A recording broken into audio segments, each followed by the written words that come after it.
If you're looking for a flagship Android smartphone in late 2022, odds are you've at least cast a glance towards the Pixel 7 and the Pixel 7 Pro. What's the difference and which Google smartphone is the right choice for you? Well, here's everything you need to know to make that decision. So the tried and tested Pro versus non-Pro paradigm returns once again here for the Pixel 7 series, having been made official last year with the Pixel 6 lineup. But Google has made a few changes to the Pixel 7 specifically that create a greater differentiation between it and the Pixel 7 Pro this time around. So for starters, according to the design principles, they've removed the matte black side rails from that smaller model, which has some unintended consequences as the device bezels definitely feel smaller than they do on the Pixel 6. You're still working with a flat Full HD Plus 90Hz AMOLED screen, which although smaller actually offers great viewing angles, smooth animations and bumped maximum brightness of 1400 nits. There are a few minor tweaks to the Pixel 7 Pro's curved screen here though. The screen curves have been softened ever so slightly, but it still measures in at 6.71 inches and is rated at 120Hz. For the first time within the settings section, you're also actually able to switch from QHD Plus to Full HD Plus resolutions on the Pro model if you want potential battery gains here too. It also has a higher 1500 nit maximum brightness. Another potential bonus as well with the Pixel 7 Pro is the usage of an LTPO panel, and this basically means that the refresh rate can dynamically switch between as low as 10Hz all the way up to 120Hz in specific scenarios to help improve overall power draw. That's actually not present on the Pixel 7, which has a very good AMOLED but isn't LTPO in its own right. So whether you care about visual screen improvements, it is important to note that the in-display fingerprint scanners have been improved substantially on both models here. It's actually not known for certain, or we don't know for certain at this point, but we do believe that the Pixel 6a's excellent in-screen scanner is being used here on the Pixel 7 and 7 Pro this time around. Unlocking just seems to be more consistent, a little bit faster and is more reliable than it was on the Pixel 6, even after that device itself received numerous software updates and improvements and is in a better position in terms of unlocking viability over there. You'll probably notice a minor design change to the Pixel 7 series as well this year. The biggest visual change is to that rear camera bar, which no longer is made purely of glass. Instead, this bleeds into the side rails with a metal or aluminium covering. Cutouts only appear for the rear lens setup on both devices, which should mean less chance to break the camera lenses themselves, plus it adds a little bit of extra smudge protection for your fingerprints, which did become a little bit of a problem on the predecessors. On the Pixel 7, the camera bar is also aligned better with the top of the Pixel 7 Pro. On the previous generation, the camera section was slightly higher on the smaller model. Google has evened things out for a little bit more of a consistent look and feel, no matter which option you do prefer. The colour options have also changed this year.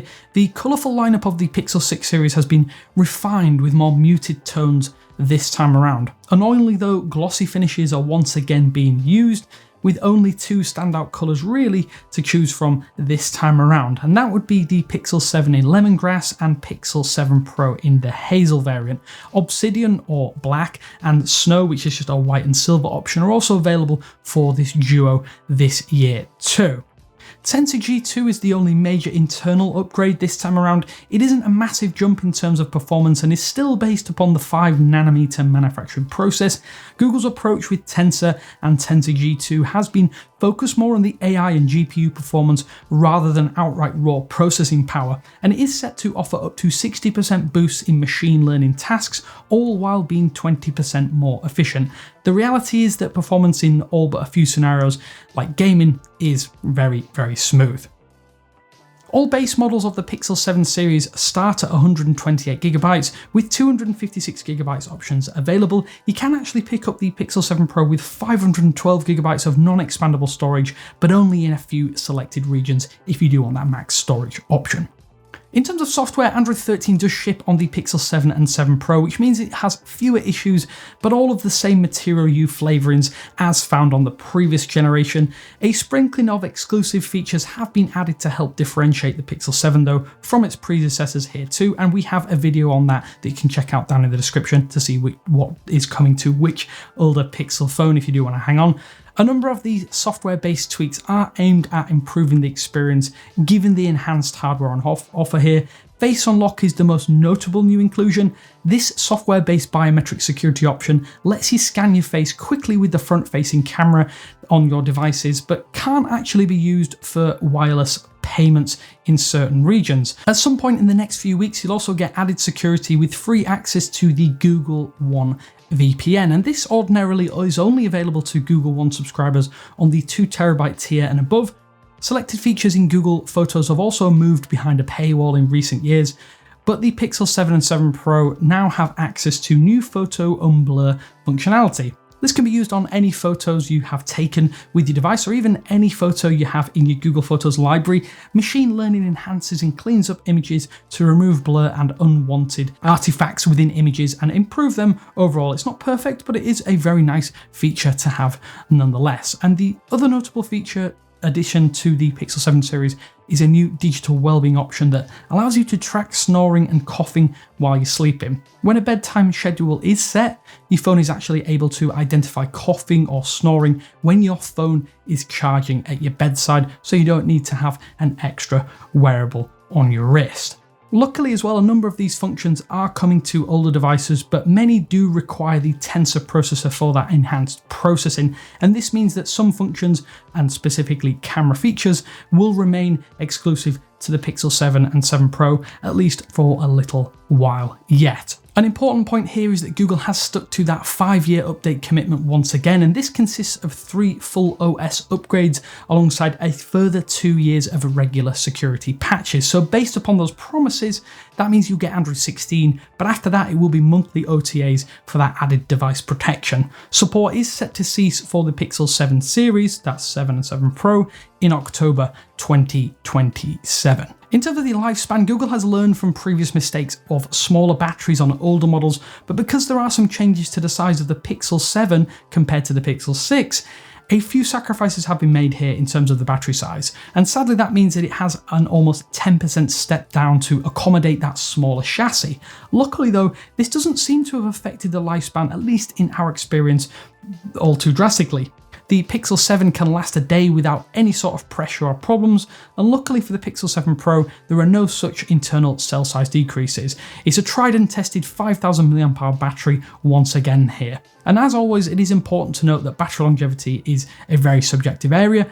Your usage patterns might provide exceptional lifespan, while others may encounter longevity issues in their own usage. In most cases, all-day lifespan is assured with both of these models, even with the Pixel 7's smaller internal 4355 mAh cell. An annoyance on both models is still the usage of slow charge speeds. The Pixel 7 series is technically still rated at 30 watts, but caps that on both devices at 21 and 23 watts respectively. And in our experience, this is often slightly slower in the real world, but very much towards the bottom end of the flagship charge speed spectrum.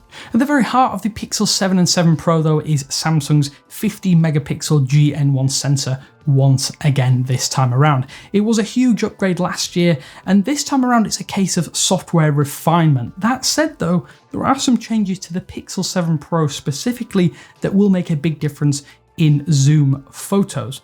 That said, if you value the ability to punch in with enhanced zoom capabilities, then we think you might want to lean towards the Pixel 7 Pro. There's a newer Samsung GM1 telephoto zoom lens which offers 5x optical zoom, which you can now stretch all the way up to 30x thanks to some of the Super Res Zoom digital zoom improvements.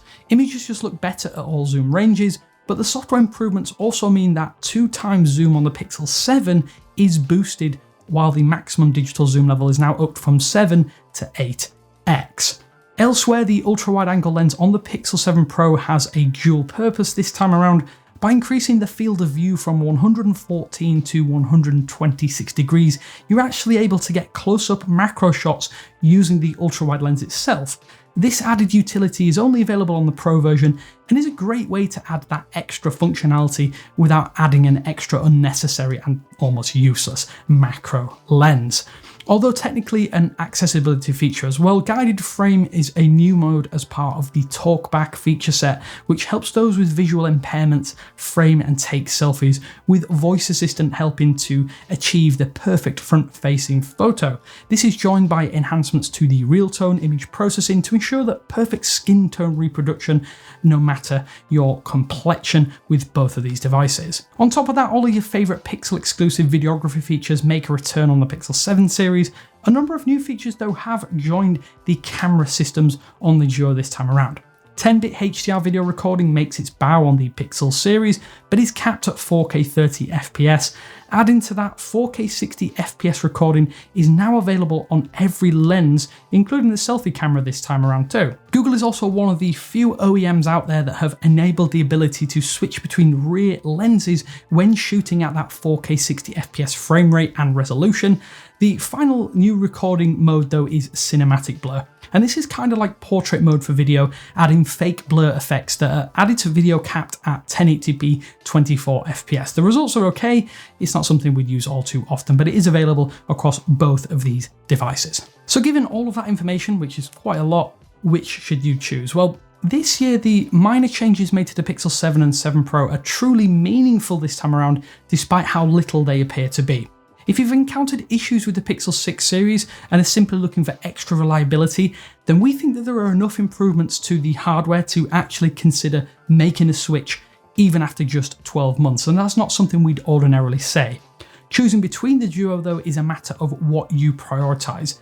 Like with the original Tensor Power Duo last year, the day-to-day experience is practically identical, save 90 versus 120 Hz. In fact, the Pixel 7 has more improvements that make it an even greater entry level to Google's flagship lineup for 2022, in our opinion. Two key hardware changes in the fingerprint scanner and the new Samsung Exynos 5300 modem could also be enough to convince you to switch. What's more, a stumbling block is going to be the pricing. You'll have to work out if a 5x telephoto zoom lens and the ability to have macro functionality are worth that extra $300 over the base model. In most cases, we wager that that isn't the case, but ultimately it is going to be up to you. That said, I would love to know which model you think is the better option or the better value option. Let us know down in the comments sections below. It's always interesting to hear how people think about each version of the Pixel. After all, the Pixel 7 is such a fantastic device, at least at launch, unlike the Pixel 6 was to a greater extent. Hopefully though, this helps you make that right decision of which phone you're going to purchase. But until next time, this is Damien with 9to5 Google saying thanks for watching, and I will speak to you later.